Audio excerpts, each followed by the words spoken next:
आपको याद होगा कि दिल्ली दंगों के दौरान काफी लोग मारे गए थे 2020 में। ये दंगा सीए प्रोटेस्ट के दौरान जो आंदोलन चल रहा था उसी के खिलाफ में कुछ सत्ता समर्थित गुंडों ने, कुछ सत्ता समर्थित नेताओं ने, जिनका काम ही होता है कि सरकार के खिलाफ कोई भी आंदोलन को बदनाम करना, उन्हें खत्म करना।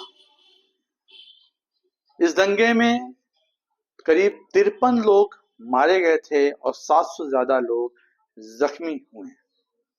न जाने कितनी दुकानें, कितने व्यापार को नुकसान पहुंचाया गया।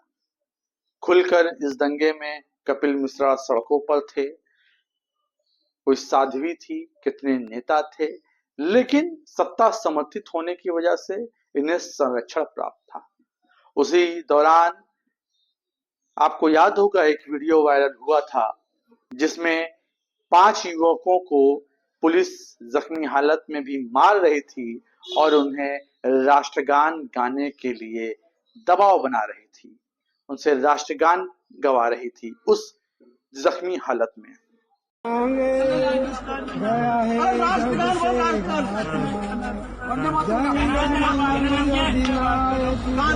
अच्छी तरह गान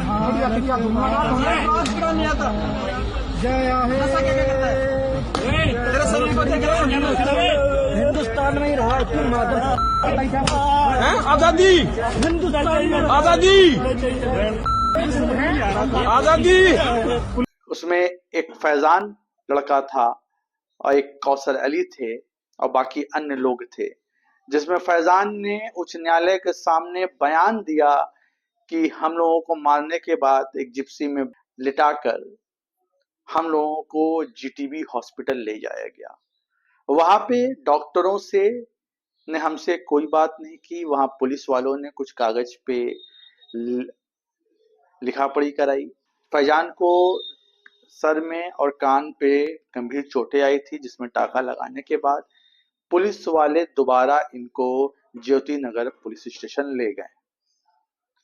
हालांकि इस पूरी घटना के बाद 2 दिन बाद ही फैजान जो 23 वर्षीय लड़का था उसकी मृत्यु हो जाती है और वो दुनिया से रुखसत हो जाता है। लेकिन इस पूरी घटना पे फैजान की मां ने याचिका डाली इन्वेस्टिगेशन के लिए। जब अदालत ने इस पूरे मामले को देखा तो ये पाया कि पुलिस द्वारा ये एक तरह से हेट क्राइम किया गया है और हाईकोर्ट ने सख्त फटकार लगाते हुए पुलिस वालों को कहा कि 2024 चल रहा है, अभी तक आप लोगों ने दोषियों को सजा नहीं दिलाई। इस वजह से ये केस को हाईकोर्ट ने सीबीआई को सौंप दिया।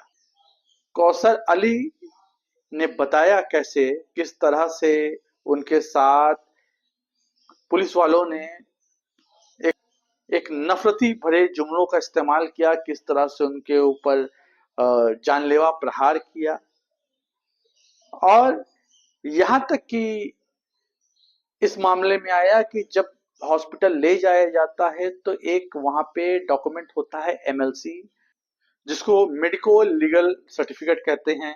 इस डॉक्यूमेंट पे साफ साफ ये लिखा जाता है कि घायल व्यक्तियों को लाने वाला कौन व्यक्ति है। अगर पुलिस लाती है तो पुलिस के साइन होते हैं, उसका नाम होता है, हस्ताक्षर होते हैं। लेकिन कौसर अली, फैजान और अन्य साथियों के केस में इस डॉक्यूमेंट के इस कॉलम को खाली रखा गया।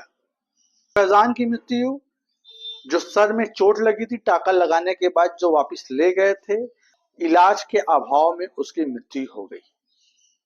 लेकिन इसका जिम्मेदार कौन था?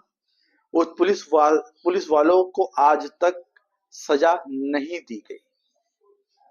हालांकि अब यह मामला केंद्रीय जांच एजेंसी सीबीआई के हाथ में गया है।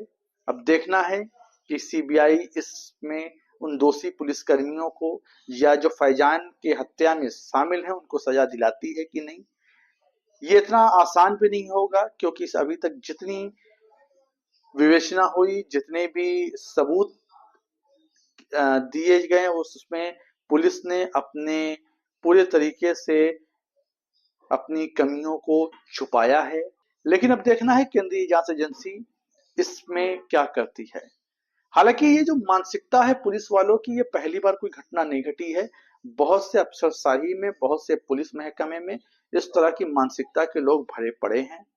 आपने देखा कि किस तरह से एक ट्रेन में फौजी पुलिसकर्मी ने, लोग मुसलमान बैठे हुए थे जिनका उनसे कोई विवाद नहीं था, वो गोलियां चला के उन्हें मार देते हैं, इसलिए क्योंकि वो मुसलमानों से नफरत करता है।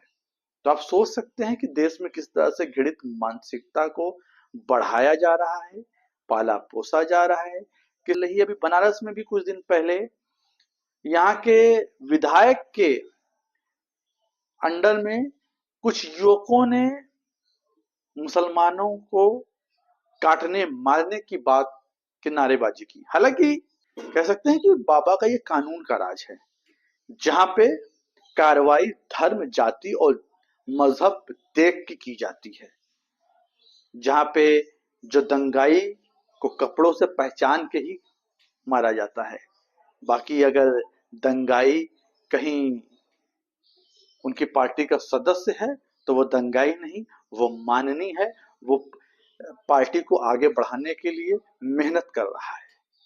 आज के लिए इतना ही, मिलते हैं अगले वीडियो में। तब तक के लिए नमस्कार, सत श्री अकाल, जय हिंद, खुदा हाफिज।